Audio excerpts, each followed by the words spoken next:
بسم الله الرحمن الرحيم سأل سائل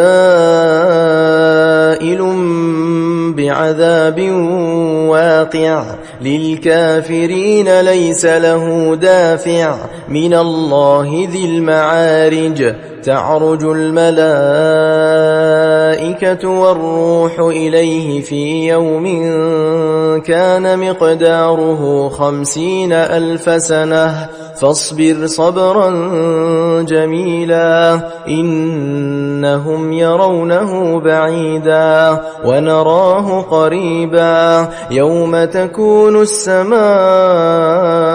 كالمهل وتكون الجبال كالعهن ولا يسأل حميم حميما يبصرونهم يود المجرم لو يفتدي من عذاب يومئذ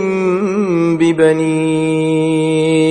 وصاحبته وأخيه وفصيلته التي تؤويه ومن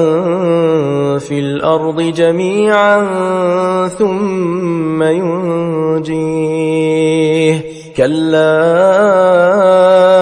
إنها لظى نزاعة للشوى تدعو من أدبر وتولى وجمع فأوعى إن الإنسان خلق هلوعا إذا مسه الشر جزوعا وإذا مسه الخير منوعا إلا المصلين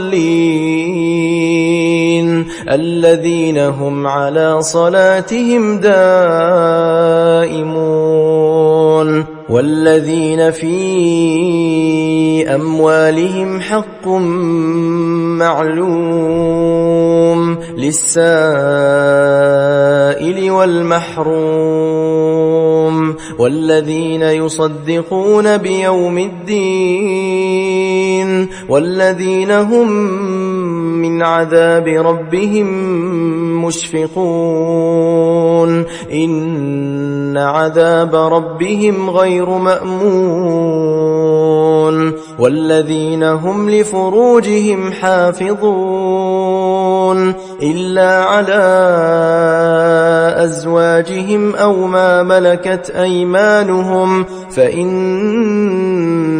غير ملومين فمن ابتغى وراء ذلك فأولئك هم العادون والذين هم لأماناتهم وعهدهم راعون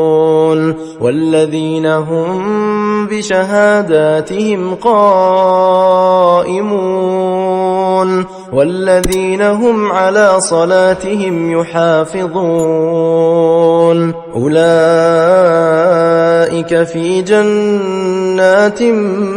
مكرمون فما للذين كفروا قبلك مهطعين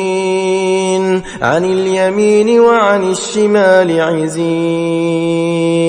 أيطمع كل امرئ منهم أن يدخل جنة نعيم كلا إنا خلقناهم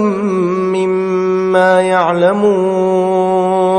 فلا أقسم برب المشارق والمغارب إنا لقادرون على أن نبدل خيرا منهم وما نحن بمسبوقين فذرهم يخوضوا ويلعبوا حتى يلاقوا يومهم الذي يوعدون يوم يخرجون من الأجداث سراعا كأنهم إلى نصب يوفضون خاشعة أبصارهم ترهقهم ذلة ذلك اليوم الذي كانوا يوعدون. अस्सलाम वालेकुम नाज़रीन, आपको इत्तला देते हैं कि YouTube पर इस्लामिक मवाद बहुत कम है। हम बहुत मेहनत करके आपके लिए इस्लामिक वीडियोस अपलोड करते हैं। आपसे दरख्वास्त है कि हमारे चैनल को सब्सक्राइब कर दें ताकि इस्लामिक वीडियोस आप तक बर वक्त पहुँच सकें, और हमारी हौसला अफजाई के लिए वीडियो को लाइक कर दें और सवाब की नीयत से शेयर कर दें। शुक्रिया।